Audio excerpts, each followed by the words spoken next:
शुक्लाम्बरधरं विष्णुं शशिवर्णं चतुर्भुजं प्रसन्नवदनं ध्यायेत् सर्वविघ्नोपशान्तये। आपदामपहर्तारं दातारं सर्वसम्पदां लोकाभिरामं श्रीरामं भूयो भूयो नमाम्यहम्। पूजन्तं राम रामेति मधुरं मधुराक्षरम् आरभ्य कविता शाखा वंदे वाल्मीकिकोकिलम्।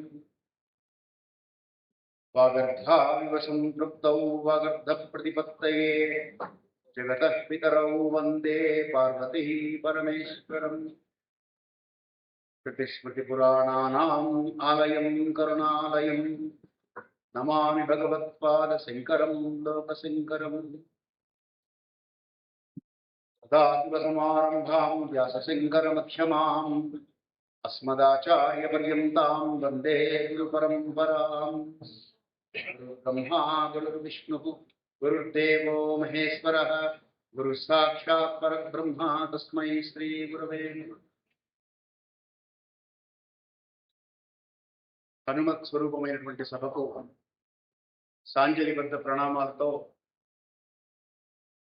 ఇవాళ అత్యంత విశేషమైనటువంటి రోజు. ఎందువల్లంటే వైశాఖ మాసం దశమి శనివారం నాడు ఆ మహానుభావుడి జననమైనట్టుగా మనకి పురాణాలు చెప్తాయి. అందుకని శనివారము ఆయనకు అత్యంత ప్రీతికరమైనటువంటిది. శనివారం చేసేటువంటి ఏ హనుమద్ ఉపాసనైనా, భజనైనా, నామ సంకీర్తనైనా, నామ జపమైనా అత్యంత ప్రీతి మనస్కుడై ఆ స్వామి అనుగ్రహిస్తాడు. కనుక ఇవాళ మనకి అత్యంత విశేషమైనటువంటి రోజు. ఈ శనివారం సాయంకాలం పవిత్రమైనటువంటి ప్రసన్నాంజనేయ స్వామి దేవాలయ ప్రాంగణంలో గౌరీ కేదారేశ్వరుల సమక్షంలో 4 మాటలు హనుమంతుని వైభవం గురించి చెప్పండి అని వాళ్ళు అడిగినప్పుడు ఇంతకంటే భాగ్యం ఏముంటుంది అని వెంటనే ఒప్పుకున్నాను. ఇది చెప్పే వాళ్ళకి, వినే వాళ్ళకి కూడా భాగ్యవంతమైనటువంటి సమయం. ఎందుకంటే శనివారం నాడు ఈ క్షేత్రం అటువంటిది. ప్రసన్నాంజనేయ స్వామి గౌరీ కేదారేశ్వరులు అక్కడ మనకి 2 రూపాలలో కనబడుతున్నాయి. ఆంజనేయ స్వామి ఒక రూపంలో, గౌరీ కేదారేశ్వరుడు వేరే రూపంలో కనబడుతున్నారు. శివశక్త్యాయుక్త్యో అని శివుడికి గౌరికి తేడా లేదు, మనకు ఆ విషయం తెలుసు. కానీ హనుమంతుల వారు వేరే అనుకుంటాం. కానీ పురాణం చదివితే పరాశర సంహితలో హనుమత్ జనన వైశిష్ట్యం గురించి చెప్తారు. మనకి రామాయణంలో, వాల్మీకి రామాయణంలో హనుమంతుల వారు అంజనీసుతుడుగా, కేసరి నందనుడుగా అంతవరకే వర్ణించారు.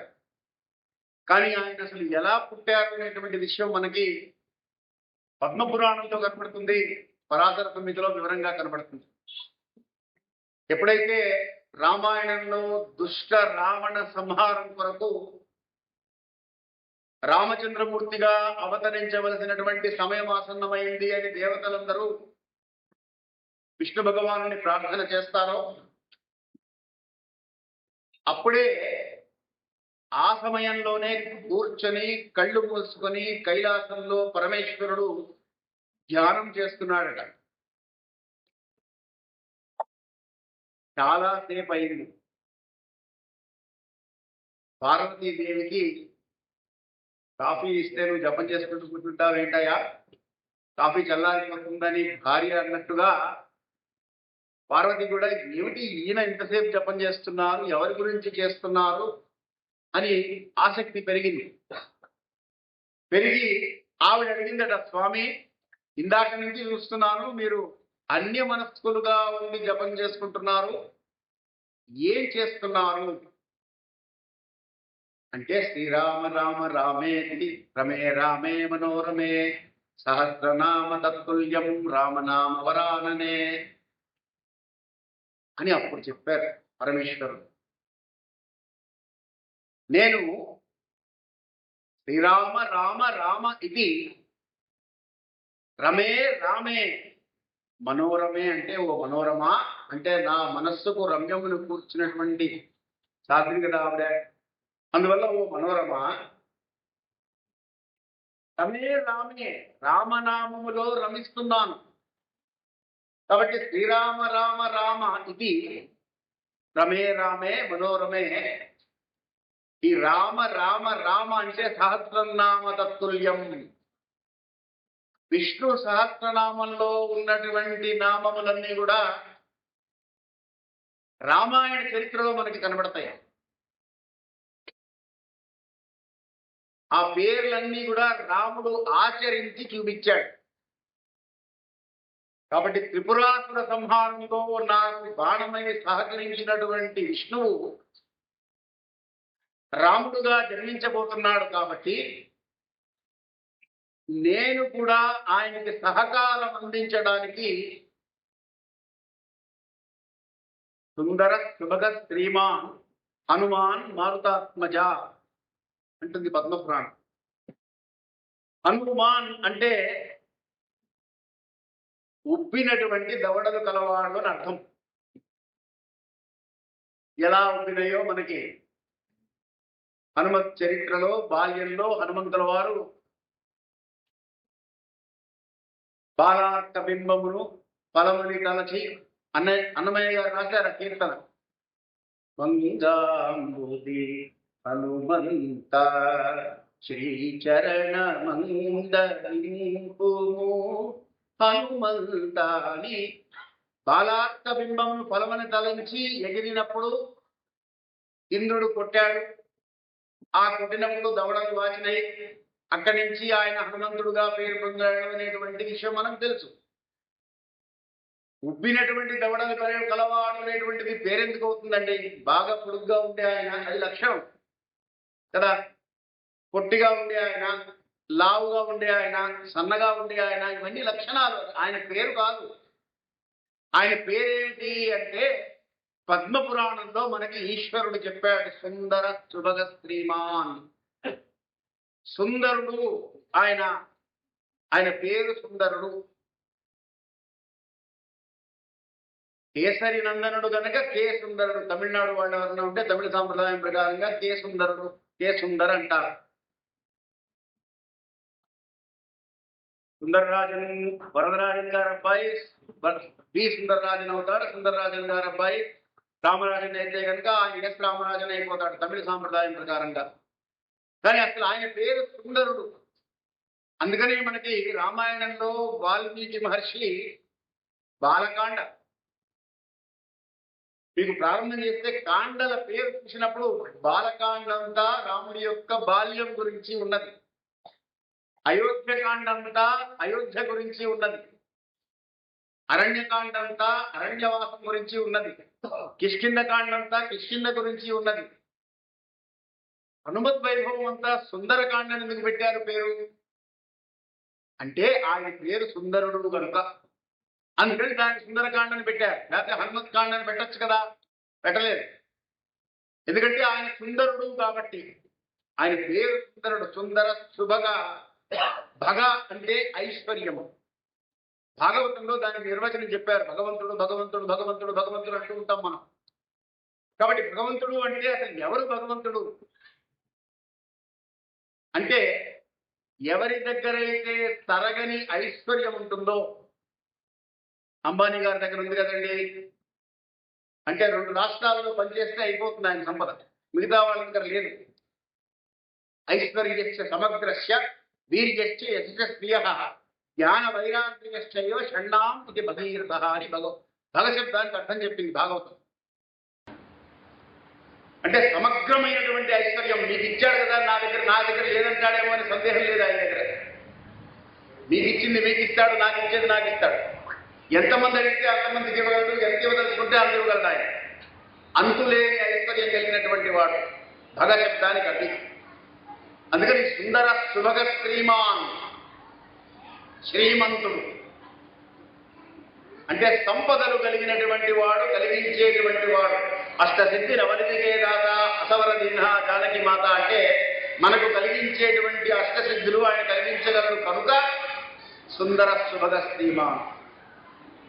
వానర రూపం కదండి, సుందరుడు ఏంటండి అని సందేహం మళ్ళీ మనకి. సౌందర్యానికి నిర్వచనం చెప్పింది శాస్త్రం. సుందరుడు అంటే ఎవరు? అందుకనే సుందరే సుందరో రామ. మనకి మన సుందరకాండ గురించి చెప్పుకుంటూ అక్కడ ఒక శ్లోకం వేస్తారు. సుందరే సుందరం వనం, సుందరే సుందరీ సీత, సుందరే సుందరం కపిహి, సుందరే సుందరం కావ్యం, సుందరే కిమ్న సుందరం అన్నారు ఆయన. అందులో సౌందర్యం కానిదంటూ ఏమీ లేదు అని. కాబట్టి సౌందర్యం అంటే ఏమిటి ఫస్ట్ తెలియాలి. అందం వేరు, సౌందర్యం వేరు. ఇప్పుడు అవయవ సౌభాగ్యం అంటారు.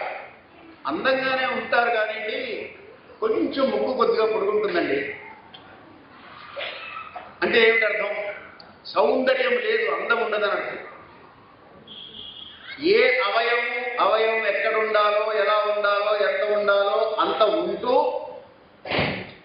ఆ సౌభాగ్యాన్ని కలిగించేటువంటి దానికి సంస్కృతంలో సౌందర్యము అంటే అర్థం అలా చెప్పారు. అంతేకాదు, మీరు సౌందర్యము అంటే ఒక వ్యక్తి, ఆ వ్యక్తిని గురించి మనం ఆలోచించినప్పుడు అప్రయత్నంగా మన మనస్సు కనుక ఆహ్లాదానికి లోనైతే ఆయన సుందరుడు. నడిచే దేవుడని పేరున్నటువంటి చంద్రశేఖర మహాసరస్వతి స్వామి వారిని చూస్తే ఎంతలు కూడలాగా ఉంటారు. ఆయన అందంగా ఉండరు, అంటే మన భాషలో అందం చెప్పుకోవాలంటే. కానీ ఆయన మంత్రదండం చేతిలో పట్టుకుని నడుస్తూ ఉంటే రోడ్డు మీద బస్సులు, కార్లు అన్నీ ఆపేసి కిందకి దిగి సాష్టాంగ నమస్కారం చేస్తారు. అది సౌందర్యం అంటే. ఆయన ఎదురుకుండా లేకపోయినా కోయంబత్తూరులో ఆయన అసలు చూడని కూడా చూడలేదు ఒక శిష్యుడు. ఆయన కోయంబత్తూరులో ఒక అగ్రహారం నిర్మాణం చేసి ఒక 50 మంది వేద పండితులను అక్కడ ఉంచి వేదాన్ని పోషించాలని ఆయన చెప్పారు కాబట్టి, చంద్రశేఖర మహాసరస్వతి స్వామి వారు చెప్పారు కాబట్టి ఒక 50 మంది వేద పండితులను అక్కడ ఉంచి వారికి నెలకి 50,000 రూపాయలు జీతం ఇచ్చి, మీరు ఏమి చేయక్కర్లేదు, మీ ఇంట్లో ఉండండి, రోజు అగ్నిహోత్రం చేయండి చాలు అని ఒక వ్యక్తి, ప్రైవేటు వ్యక్తి చంద్రశేఖర మహాసరస్వతి స్వామి వారి మాటలకు ఉత్సాహం పొంది అంత కార్యం చేస్తున్నాడు అంటే అది సౌందర్యం. అంటే హనుమ యొక్క సౌందర్యం ఎక్కడున్నది అనేది మనకి సుందరకాండలో మొదటి నుంచి తతో రావణ నీతాయా సీతాయా సతుకర్షణే ఏష పదమన్వేష్టిం చారణే చరిత్రే పది అని మొట్టమొదటి శ్లోకం నుంచి మొదలుపెట్టి మధ్య మధ్యలో ఆవిష్కరిస్తూ ఉంటారు. హనుమంతుడి యొక్క సౌందర్యం ఎక్కడున్నది అంటే మనం ఆయన జీవిత చరిత్ర గమనిస్తే ఏదో ఒక చిన్న పని చేసి మనం నేను చేశానండి అని చెప్పుకుంటాం. ఆయన దుష్కరం నిష్ప్రతిద్వంద్వం అంటే రెండవ వారెవరూ చేయలేనటువంటి కర్మ ఏమిటది? 100 యోజనల సముద్రం లంఘించడం. ఆ మధ్యలో వచ్చినటువంటి ఇబ్బందులన్నీ తట్టుకొని సీతమ్మ వారిని చూసి తిరిగి రావడం. ఇవన్నీ వచ్చిన తర్వాత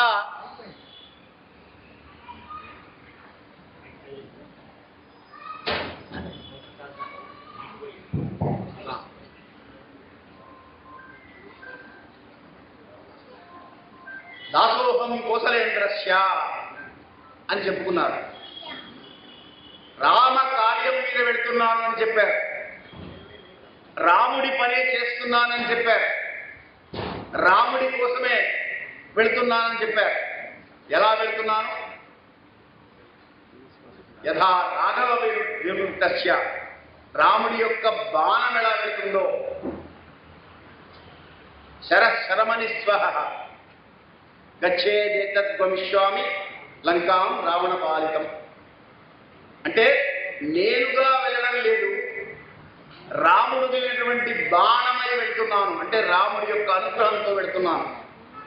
నిప్పు పెట్టినప్పుడు యజ్ఞస్తి పతి శుశ్రూష యజ్ఞస్తి చరితం తప యదిచా ఏకపత్ని త్వం సీతోభవ హనుమత అని సీతమ్మ వారు ఆంజనేయ స్వామిని ఆ స్తోక కాలం వేయకుండా అగ్నిదేవుడిని శాసించిందా.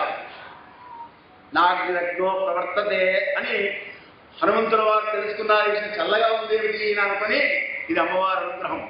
ఆవిడే అగ్ని కాబట్టి అగ్నిని కాల్చలేదు కాబట్టి ఆవిడ అనుగ్రహంతో నాకు ఈ చల్లగా ఉండడం జరిగింది. ఇప్పుడు ఈ అగ్నిని నేను వాడుకొని లంకా దహనం చేస్తాను. అంటే ఏంటి? Convert your problems into opportunities. హనుమంతుడి యొక్క చరిత్ర కనుక మనం సరిగ్గా చదివి సరిగ్గా అర్థం చేసుకుంటే పరోపకారార్థమిదం శరీరం అనేటువంటి ఆర్షవాక్కుని అణువణువున అడుగడుగున ఆచరించి చూపించినటువంటి మహనీయుడు ఆయన చరిత్ర మనం చదివితే శ్రీ ఆంజనేయం ప్రసన్నాంజనేయం అక్కడ రాశారు దండకం. ప్రభాదివ్యకాయం ప్రకీర్తి ప్రదాయం భజే వాయుపుత్రం భజే బాలరాత్రం భజే సూర్యమిత్రం భజే గంపమిత్రం అటంచు ప్రభాతమ్మ సాయంత్రము నీ కీర్తనలు చేసి నీ రూపు వర్ణించి నీ వీటనే దండకం ఒక్కడించేయించి నీ మూర్తి గావించి నీ సుందరం పెంచి నీ దాసదాసుండనై రామభక్తుండనే నేపథ్యం నీకు నాక్షములను చూచితే వేడుకలు చేసితే నామరాలించితే నన్ను రక్షించితే అది అక్కడి నుంచి కథ మొదలవుతుంది. ఆయన ఏం చేశాడు? సుగ్రీవుడిని తీసుకొచ్చాడు. ఫస్ట్ రాముల వారికి పరిచయం చేశాడు, సుగ్రీవుడికి రాజ్యం ఇప్పించాడు. అప్పుడు కావాలంటే షేర్ అడగచ్చు, నేనే కదా ఇప్పించాను నీకు, నాకు కూడా షేర్ అంటే ఇచ్చేవాడు సంతోషంగా. ఎందుకంటే సుగ్రీవుడు అప్పటిదాకా చాలా ఇబ్బందులు పడ్డాడు, చాలా కష్టాలు పడ్డాడు. సంతోషంగా ఇచ్చేవాడు, ఏం ఇబ్బంది ఉండేది కాదు. ఆయన ఏమడగాలి. అక్కడి నుంచి 100 యోజనముల సముద్రము దాటి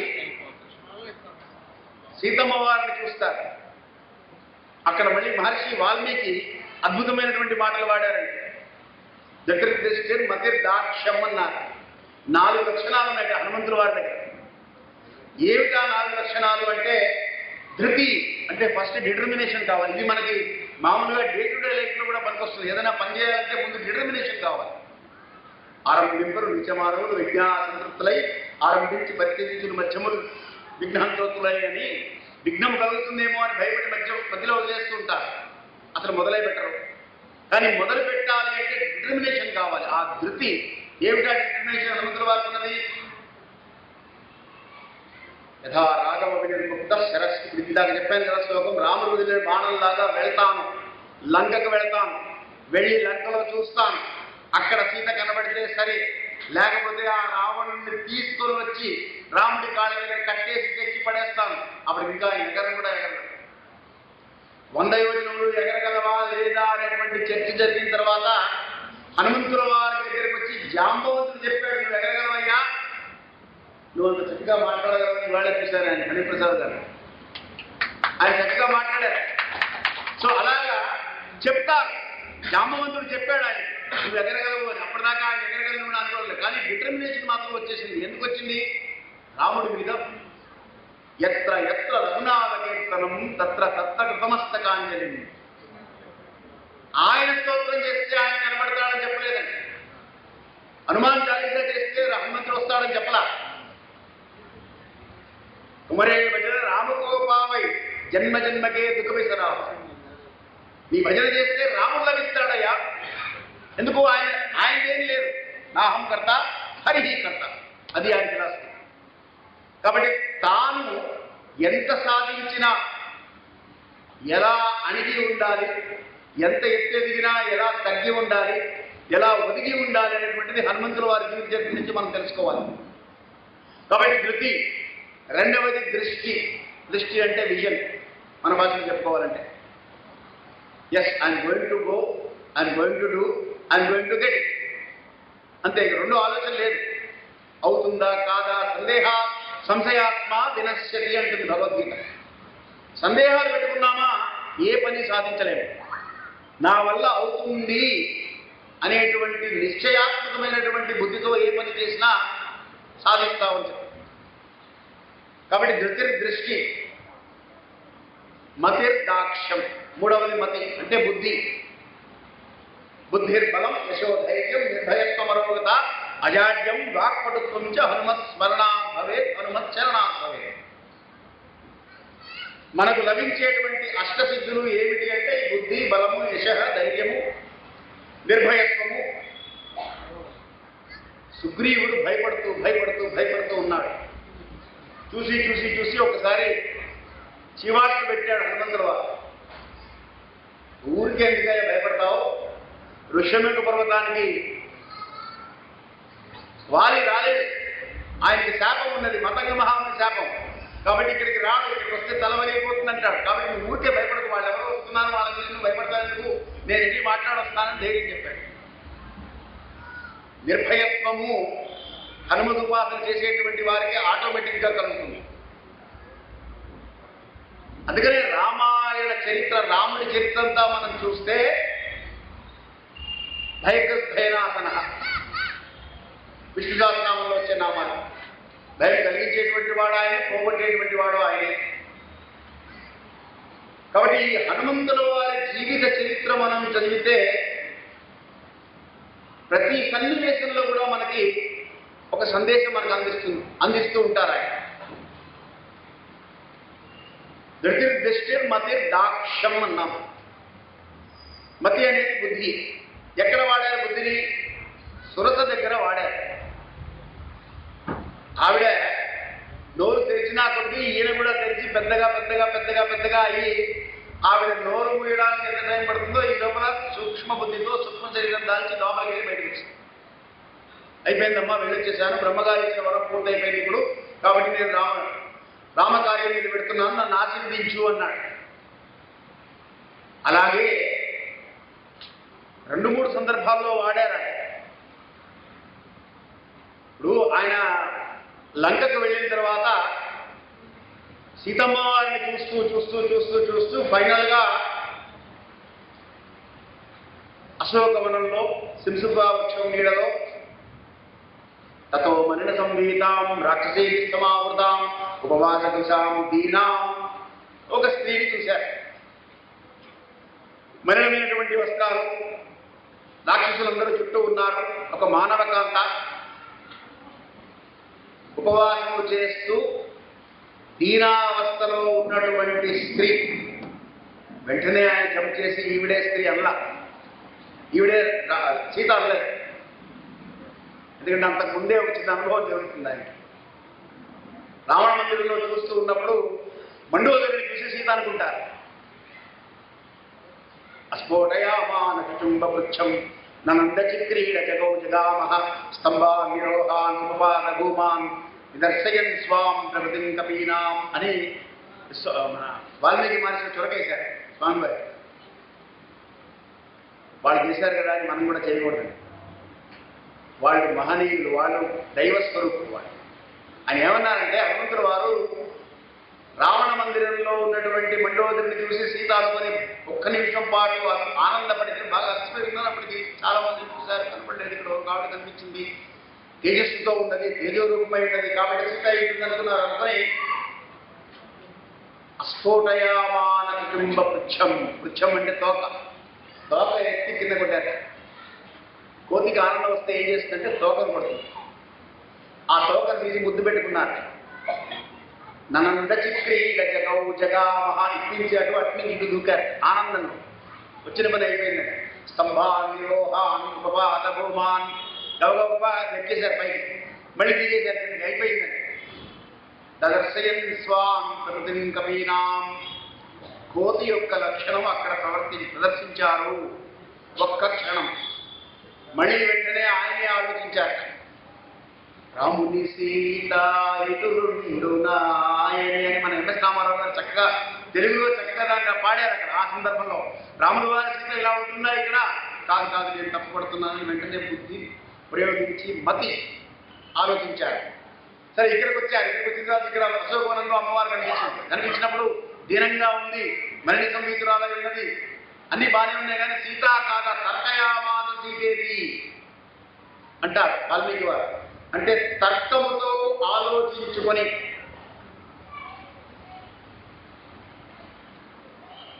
తుల్యశీల సమావృత్త తుల్యా విజన రక్షణ రాఘవోర్హరతి వైదేహి త్వంచేయవశేక్షణ అని నిర్ణయించుకున్నారు ఆయన. అంటే రాముడికి తగ్గ సీత అని ఎలా నిర్ణయించుకున్నారంటే తుల్య అంటే సమంగా ఉండేటువంటి, తోలికే ఏమంటుంటాం కదా, అది తుల్య నుంచి వచ్చిన శబ్దం. అది అంటే కరెక్ట్గా స్థూపం వేస్తే రాముడి లక్షణాలు ఎలా ఉంటాయో సీతమ్మ వారి భార్యాభర్తలు వివాహం చేసేటప్పుడు ఏం చూడాలి అనేది ఇక్కడ చెప్పారు. మనకి శీలము, వయస్సు, తుల్యశీల వయోవృత్త, వాళ్ళు ఉన్నటువంటి వృత్తి ప్రవృత్తి, అభిజన లక్షణా అంటే వంశం అటువంటిది. రాఘవోర్హరతి వైదేహి రాముడికి తగ్గ సీత ఈవిడ, ఎందుకంటే ఆ రూపం అలా ఉన్నది అని అక్కడి నుంచి ఆయన త్వంచేయమశిక్షణ అన్నారు. రాముడి కంటే ఒక్క మార్కు ఎక్కువ వేశారు అమ్మవారు. దేంట్లో అంటే అశితేక్షణ అని అప్పుడు నిర్ణయించుకొని, అంటే మతిని పెట్టి దృష్టి మతి దాక్ష్యం అంటే కేపబిలిటీ. ఫస్ట్ విజన్ ఉండాలి, డిటర్మినేషన్ ఉండాలి ఫస్ట్, తర్వాత విజన్ ఉండాలి, తర్వాత బుద్ధి అంటే ఇంటెలిజెన్స్ ఉండాలి, ఆ తర్వాత దాక్ష్యం కేపబిలిటీ ఉండాలి. ఈ నాలుగు మనకి హనుమంతుల వారి చరిత్రను మనం చదివి అర్థం చేసుకుంటే హనుమత్ వైభవంలో మనకి విశేషంగా కనిపిస్తాయి. దాక్ష్యం అంటే కేపబిలిటీ. కేపబిలిటీకి ఆయన ఏం చేస్తారంటే త్రీ ఉపాయాన్ అతిక్రమ్య అంటే అమ్మవారిని చూసేసిన తర్వాత అప్పుడు ఆలోచిస్తారు కానీ మూడు సామధాన వేదములు అయిపోయినాయి, దండోపాయం ఒకటి చేయడాలి. ఈ రావణుడి దగ్గర ఎంత శక్తి ఉన్నది చూద్దాం ఒకసారి, నేను కాస్త అల్లరి చేస్తేనే కదా నన్ను పిలిచేది, వాళ్ళందరూ వచ్చేది అని ఆయన కాస్త ఆ అశోకవనమంతా ధ్వంసం చేసి రాక్షసులతో యుద్ధం చేసి 80,000 మంది కింకర్లను పంపిస్తాడు రావణుడు. ఆ 80,000 మందిని ఆయన ఒక్కరే సంహారం చేస్తారు. ఆ తర్వాత మంత్రి కుమారుడు, పంచసేనా నాయకుడు, అక్షకుమారుడు. అందుకనే కపీ సమక్ష అహంతారం వందే లంక భయంకరం అంటారు. అక్షకుమారుడితో యుద్ధం చేయడం సామాన్యమైన యుద్ధం కాదు. ఎందుకంటే అక్షకుమారుడికి ఇంద్రజిత్కి తమ్ముడు అక్షకుమారుడు. అంటే ఇంద్రజిత్కు ఉన్న శక్తులు ఉన్నాయి, ఈయనకు కూడా ప్రత్యేకమైనటువంటి వరాలు ఉన్నాయి. ఎటువంటి రథం ఉందంటే ఈ రథాన్ని ఆకాశంలోకి తీసుకువెళ్ళగలడు, అక్కడి నుంచి యుద్ధం చేయగలడు. రథంలోంచి బయటకు వచ్చి ఆకాశంలో నిలవగలడు, భూమి అక్కర్లేదు. ఇది ఆయనకున్నటువంటి విశేష లక్షణం. అందుకని కపీసమక్ష హంతారం అన్నారు. అక్షకుమారుడు చెప్పినటువంటి వాడికి మిగతా రాక్షసులు పెద్ద లెక్క కాదయ్యా అని. అందువల్ల ఆ దక్షత ఎక్కడ ఏది ప్రదర్శించాలో అక్కడ ప్రదర్శించి ఆయన లంక నుంచి తిరిగి వచ్చిన తర్వాత సుమారుగా 200 శ్లోకాల్లో జాంబవంతుడిని అడుగుతాడు. అక్కడ ఏం జరిగిందని జాంబవంతుడు అడుగుతాడు, చెప్పబోయా ఎలా వెళ్ళాలి ఏమిటి అని. 200 శ్లోకాల్లో చెప్పాడు. రాముడు వారి దగ్గరికి వచ్చిన తర్వాత సీత దృష్టేది సీత అన్నాడు. అంటే సీతమ్మ వారిని చూశాను, అనవసరమైన మాటలు మాట్లాడారు.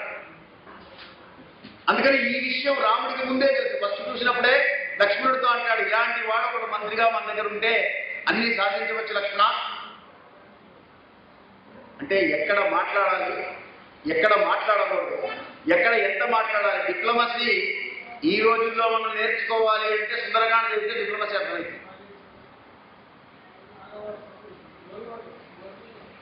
అయితే ఇప్పుడు మనం అక్కడి నుంచి మొదలుపెట్టాం. ఎక్కడ మొదలుపెట్టాం? సుందర సులభ శ్రీమాన్. సుందరుడు, ఆయన పేరు సుందరుడు, హనుమంతుడు లక్షణం. ఆ లక్షణం అలవడ్డప్పుడు హనుమంతుల వారికి బ్రహ్మగారు ఒక వరం ఇచ్చారు. శత్రువునాం భయం చాపి మిత్రాణం అభయం కురు. హనుమంతుల వారు ఏం చేస్తారు అంటే శత్రువులందరికీ భయంకరంగా కనబడతాడు. ఎవరా శత్రువులు అని అడిగారు మహర్షి. ఈయన లక్షణం ఏమిటి? ఈయనకి ఎవరు శత్రువులు ఉంటారు?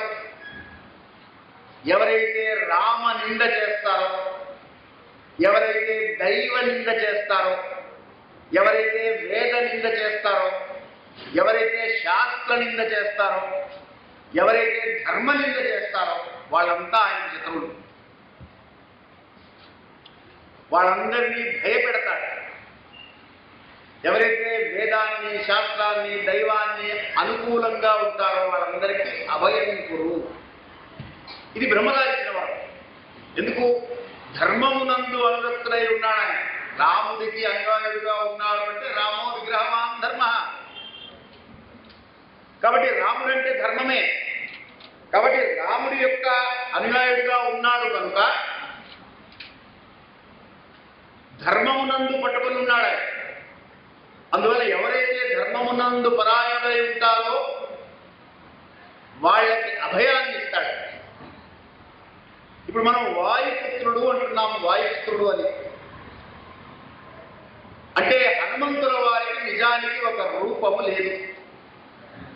మరి ఆ రూపం ఉన్నది కదండి, అది రామాయణంలో రూపం.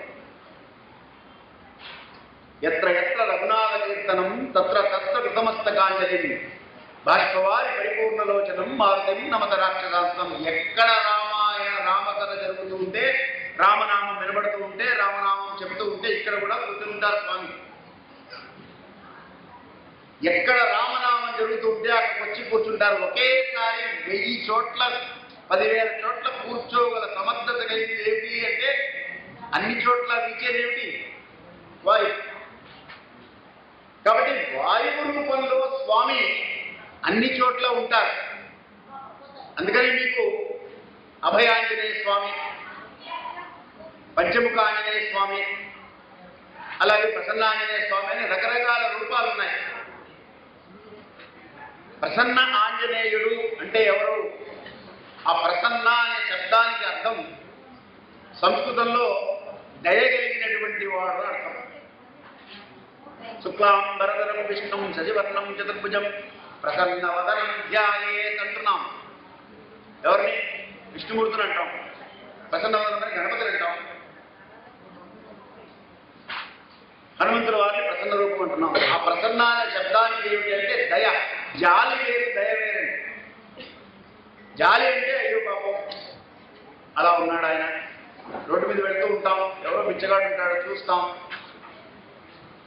చూసి అయ్యో పాపం అనుకుని వెళ్ళిపోతాం, అది జాలి. దయ కలగడము అంటే జోబులోంచి 10 రూపాయలు తీసి అతనికి ఇవ్వడం, అది దయాగుణం. ఆంజనేయ స్వామికి వర్తనులై ఉన్నటువంటి వారు ఎవరన్నా సరే ఏ ఇబ్బంది పడుతున్నా సుందర సుభగ శ్రీమాన్ చెప్తున్నాం కదా, ఐశ్వర్యస్య సమగ్రస్య వీర్యస్య యశస్య.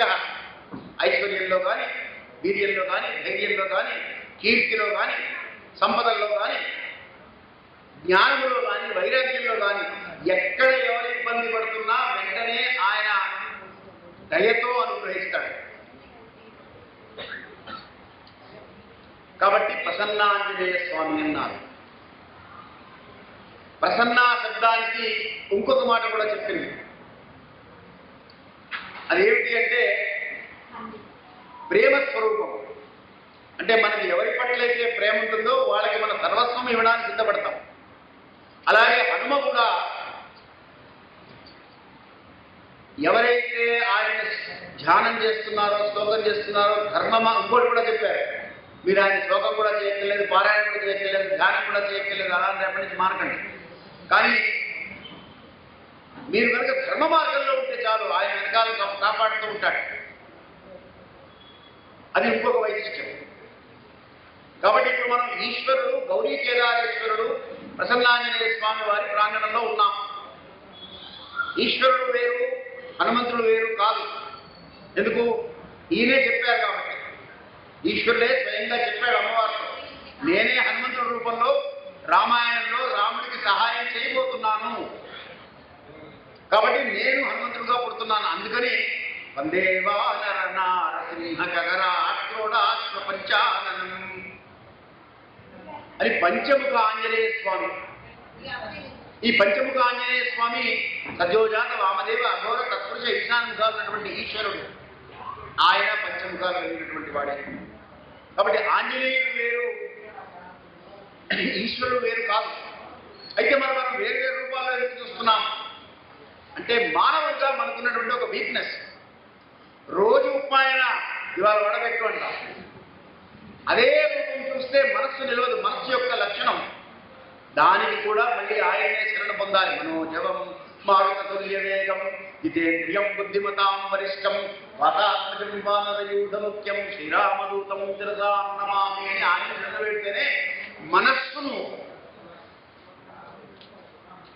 దేని ఎందు నిలబెట్టాలో దాని ఎందు నిలబెట్టగల సమర్థత కలిగినటువంటి వాడు ఆయనే చెయ్యాలి. ఆ మనస్సును కూడా అన్యదా శరణం నాస్తి త్వమేవ శరణం మమ అని ఇప్పుడు సనాతన ధర్మంలో హనుమంతుల వారి స్థానం ఏమిటి అంటే రాముడు దేవుడు, హనుమంతుడు గురువు. రాముడిని చూపించేవాడు ఎవరు అంటే హనుమంతుల వారు. కాబట్టి ఇప్పుడు ఆయన ఏం చేయాలి?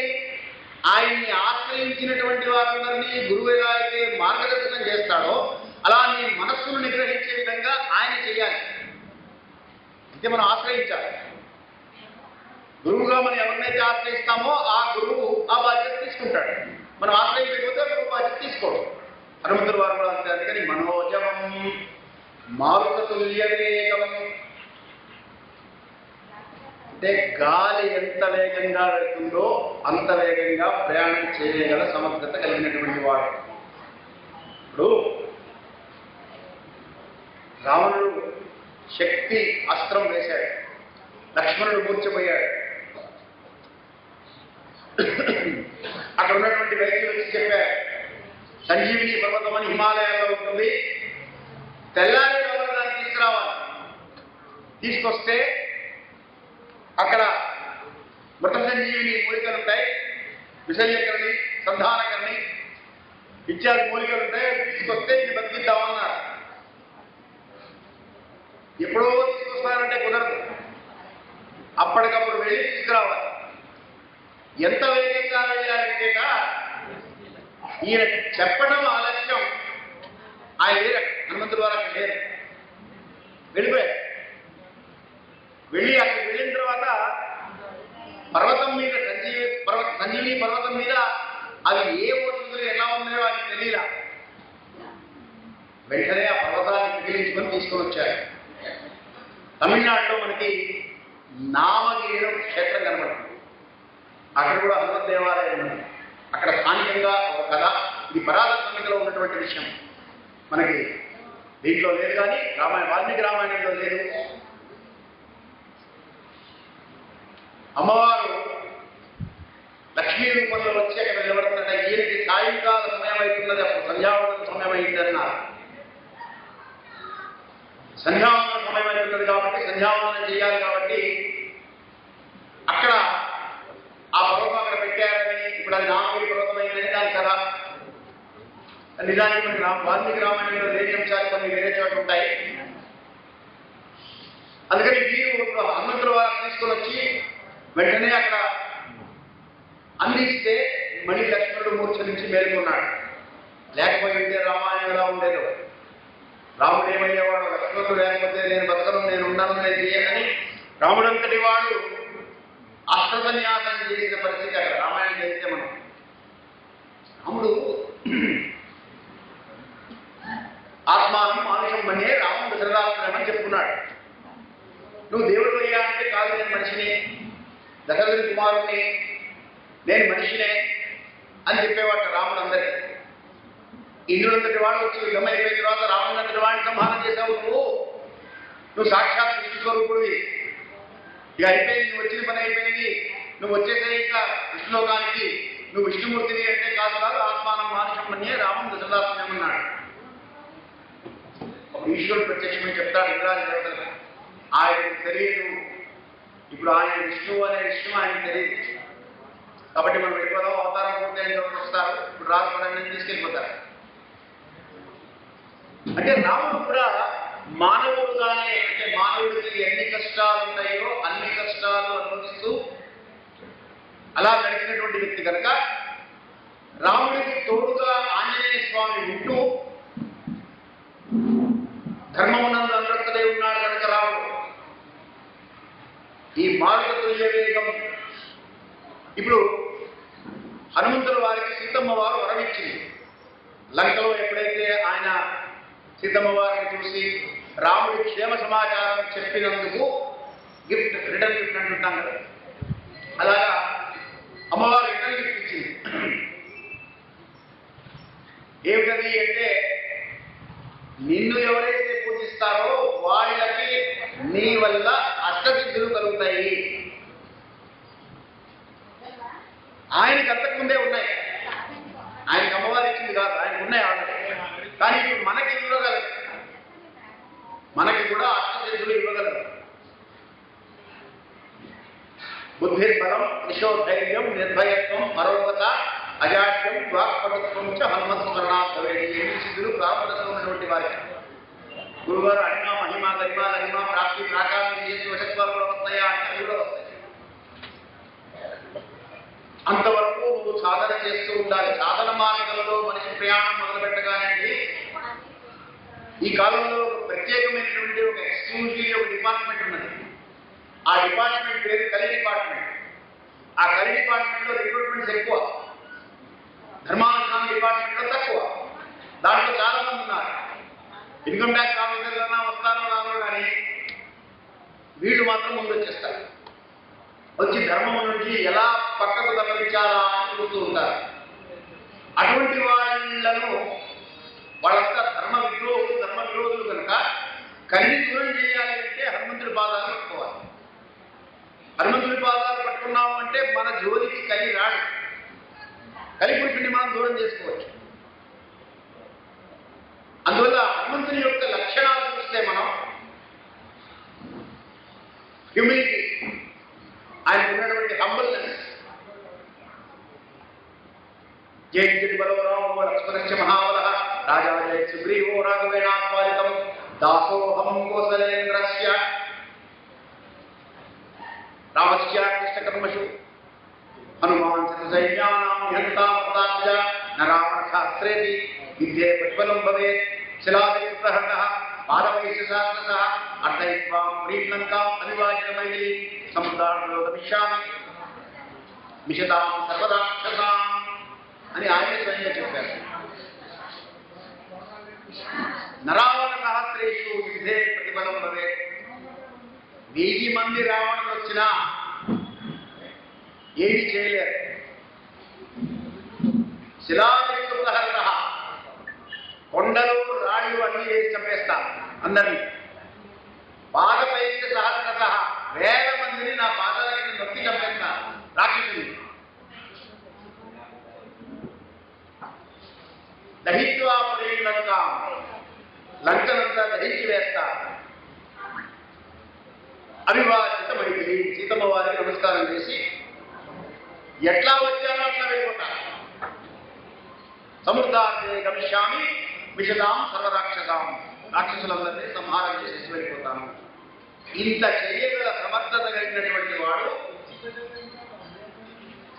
దాసోహం కోసలేంద్రస్య, దాసోహం కోసలేంద్రస్య, దాసోహం కోసలేంద్రస్య అని మాటి మాటికి చెప్తున్నాడు ఆయన. మనం ఏం చేస్తాం? మనం అంటే నాబోతువాడు, మీరంతా ప్రాజ్ఞులు, పండితులు, తెలిసినటువంటి వారు, జ్ఞానం కలిగినటువంటి వారు. కానీ లోకంలో నాబోటి వాళ్ళు కూడా ఉన్నారు. ఏదో ఒక చిన్న పని చేసి భగవంతుడి విషయంలో కావచ్చు, ధర్మం విషయంలో కావచ్చు, ధార్మిక విషయాల్లో కావచ్చు, మేమే చేశాం అని అనుకుంటూ ఉంటాం. హనుమంతుడిని చూసి నేర్చుకోవాల్సింది ఆ హంబల్నెస్, ఆ హ్యూమిలిటీ, ఆ డిటర్మినేషన్, ఆ విజన్. ఇవన్నీ కనుక మనం అలవాటు చేసుకుంటే ఆ వైభవాలన్నీ మనకి కూడా అందిస్తాడు. ఇప్పుడు ఈశ్వరుడికి హనుమంతుడికి తేడా లేదు, రూపాలు మాత్రం వేరున్నాయి. ఎందుకు రూపాలు వేరున్నాయి అంటే ఆ కారణం చేత రావణాసుడికి ఉన్నటువంటి వరం ఏమిటి అంటే అందరినీ కోరాడు, ఎవరితో మరణం ఉండకూడదని. విద్యాధరుడు కానీ, గంధర్వులు కానీ, యక్షులు కానీ, గిన్నెరులు కానీ, కింపురుషులు కానీ, దేవతలు కానీ, రాక్షసులు కానీ ఎవరితో నాకు మరణం ఉండకూడదు అన్నాడు. బ్రహ్మగారు అప్పటికీ గుర్తు చేశాడు. నరుడు వాణులను ఉద్దేశాలే రావణ అందులో అడగపోయావా చాలా ఇంకా అన్నట్టుగా. వాళ్ళని ఏం చేస్తారు? ఓ పాము వస్తే భయపడతామండి, చీమను మనం ఎందుకు భయపడతాం? చీమకు భయపడం కదా. రావణుడి దృష్టిలో మనుష్యులు చీమలు లాంటి వాళ్ళు, వాళ్ళు ఏం చేయలేరు. వానరులు ఏమో దోమలు లాంటి వాళ్ళు. దోమలు చీమలు మనం ఏం చేస్తాయి? ఒకటి కొట్టామంటే చనిపోతుంది. కాబట్టి దాని నుంచి పెద్ద వరి భయపడాలి, అటువంటి వాటికి భయపడతాం. కానీ అలాగే రావణుడు అన్నట్టు నాకు అక్కర్లేదు, వాళ్ళ గురించి నాకేం భయం లేదు. అందుకని ఇప్పుడు విష్ణు భగవానుడు నరుడు రూపం దాల్చాడు కాబట్టి ఈశ్వరుడు వానర రూపం దాల్చి వచ్చాడు. ఈ పంచముఖాలు ఎక్కడ వాడారో మనకి ఐరావణ కథలు ఉన్నాయి. రాముడు వారు యుద్ధం చేస్తున్నప్పుడు అందరు రామరావణ యుద్ధంలో అందరూ చనిపోతారు. ఇంకా రావణుడు ఒక్కడు మిగులుతాడు. ఆ రోజు ముందు రోజు వాడికి పాతాళ లోకంలో ఒక సోదరుడు ఉంటాడు, మైరావణుడు అనేటువంటి వాడు. వాడు మహేంద్ర జాలాల్లో తక్కుటమారి విద్యలో ఆరినటువంటి వాడు. వాడికి ఫోన్ చేస్తాడు, ఇంటర్నేషనల్ కాల్, ఐఎస్టీ కాల్ చేస్తాడు. చేసి నా పరిస్థితి ఇది, నువ్వే నన్ను కాపాడాలి అంటే వాడు వచ్చి మాయమాటలు చెప్పి విభీషణుడి రూపంలో లోపలికి వెళ్ళి రామలక్ష్మణుని కలిపి తీసుకెళ్ళిపోతాడు. పాతాళ లోకంలో పంపిస్తాడు. అప్పుడు తర్వాత విభీషణుడు వస్తాడు. ఇదంతా కథ నీకు తెలుసు, చూశాడు. విభీషణుడు చెప్తాడు, హనుమా ఇది మైరాముడి కథ, వాడే పట్టుకుపోయాడు, వాడు అక్కడే వెళ్ళాడు కాబట్టి వాడే తీసుకుపోయి ఉంటాడు. వచ్చిన రూపం నా రూపంలో వచ్చాడు, మాయ చేశాడు, వాడు పాతాళ లోకంలో ఉంటాడు. కానీ వాడి ప్రాణము 5 దీపాలు ఉంటాయి. 5 దీపాలు తూర్పు వైపు ఒకటి, దక్షిణం వైపు ఒకటి, పశ్చిమం వైపు ఒకటి, ఉత్తరం వైపు ఒకటి, ఊర్ధ్వం వైపు ఒకటి. సద్యోజాత వామదేవ అఘోర సత్పురుష ఈశాన్ముఖాలు అలాగే ఉంటాయి. ముక్త హేమండి ధవళ ఛాయలు అలాగే ఉంటాయి. మనం అర్థం చేసుకోవాల్సింది ఏంటంటే దేవతలకు రాక్షసులకు శక్తులు సమానంగా ఉంటాయి. కాకపోతే రాక్షసులు అధర్మ మార్గం తీసుకుంటారు కాబట్టి ఆ అధర్మమే ఓడిస్తుంది. రావణుడు అంటాట రాముడితో, నీకన్నా నేను అన్నింటిలో గొప్పవాడిని, నేను ఎలా ఓడిపోయాను నీ చేతుల్లో? నీ దగ్గర కర్మం లేదు, నా దగ్గర కర్మ ఉంది కాబట్టి నేను గెలిచానన్నాడు. అలాగా ఇప్పుడు ఈ 5 దీపాలను ఒకటేసారి ఊపి ఆపేస్తే వాడు మరణిస్తాడు అని మీరు చెప్తాడు. హనుమ లోపల పెడతారు. 5 దీపాల దగ్గర తన పంచముఖ స్వరూపాన్ని అప్పుడు ధరిస్తారన్నమాట. ధరించి ఆ పంచముఖాలతో 5 దీపాలని ఆపేసి వాడిని సంహరించి రావణుడిని తీసుకొస్తారు. అంటే ఎక్కడెక్కడ రాముడికి కానీ, లక్ష్మణుడు కానీ, సీతకు కానీ, హనుమంతుడు వారి కథ మనం చదివామంటే సుగ్రీవుడికి కానీ ఎవరికి లక్ష్మణుడికి ఇబ్బంది వస్తే హనుమంతుడే. అందుకనే ఇంద్రజిత్తు ఒక అస్త్రం వేస్తాడు. ఉదకాలంలో మనకు వస్తుంది. ఇంద్రజిత్తు ఒక అస్త్రం వేస్తే ఆ అస్త్రానికి మొత్తం సైన్యం అంతా, రాముగారి సైన్యం అంతా మొత్తం పడిపోతుంది. ఒక విభీషణుడు మాత్రం ఉంటాడు, హనుమంతుడు వారు ఉంటారు. వీళ్ళిద్దరూ రాత్రి కూడా చీకట్లో దీపం పెట్టుకుని వెతుకుతూ ముందు జాంబవంతుడు వారి ఎక్కడ ఉన్నాడు, పెద్ద ఆయన ఎలా ఉన్నారో చూద్దామని ముందు పెద్దవాడిని పరామర్శించారు కదా, ఆయన దగ్గరికి వెళ్తారు. వెళ్ళగానే హనుమంతుడు వినయ సంపన్నుడు కాబట్టి ఆయన పాదాల దగ్గర నుంచి ఉన్నాడు. విభీషణుడి దగ్గరికి వెళ్ళాడు, జాంబవంతుడి దగ్గరికి వెళ్ళి జాంబవంత ఎలా ఉన్నావు అని అడుగుతాడు. ఆయన కళ్ళు తెరిచి హనుమంతుడు ఎలా ఉన్నాడు అంటాడు. విభీషణుడు ఆశ్చర్యపోయాడు. సుగ్రీవుడు ఎలా ఉన్నాడని అడగాలి, నువ్వు రాజు కదా. లక్ష్మణుడు ఎలా ఉన్నాడని అడగాలి, రాముడు ఎలా ఉన్నాడని అడగాలి, అంగదుడు ఎలా ఉన్నాడని అడగాలి. కూడా హనుమంతుడు ఎలా ఉన్నాడని అడుగుతాడండి. అంటే ఆయన ఒక్కడు ఉంటే మిగతా అందరూ బాగుంటారు కాబట్టి ఆయన ఉన్నాడని ఎలా అడుగుతున్నా అన్నాడు. కాబట్టి హనుమత్ స్వరూపము, హనుమత్ శక్తి ఎటువంటిది అంటే మనలో ఉన్నటువంటి ప్రాణ అపాన జ్ఞాన ఉదాన సమాన అనేటువంటి పంచ ప్రాణములే పంచముఖ ఆంజనేయ స్వామిగా మనం గుర్తించుకోగలిగితే మనం వేసే ప్రతి అడుగు ధర్మం వైపే ఉంటుంది. అప్పుడు ఆయనే మనల్ని కాపాడుతూ ఉంటాడు. ఈశ్వర స్వరూపమే హనుమత్ స్వరూపం కనుక సుందర స్వరూపమైనటువంటి ఆంజనేయ స్వామి మనం ఎప్పుడూ మనస్సులో నిలబెట్టుకోవాలి అంటే వాయుసుతుడు, పవనసుతుడు అంటుంటాం కదా, ఆఫ్ స్ప్రింగ్ ఆఫ్ విండ్. ఎక్కడుంది వాయువు? మనలోనే ఉంది. కాబట్టి హనుమంతుడు ఎక్కడున్నాడు? మనలోనే ఉన్నాడు. ఇప్పుడు నాలో హనుమంతుడిని పెట్టుకొని నేను వెగవేశాలు వేయగలుగుతానా ఆలోచిస్తున్నాను.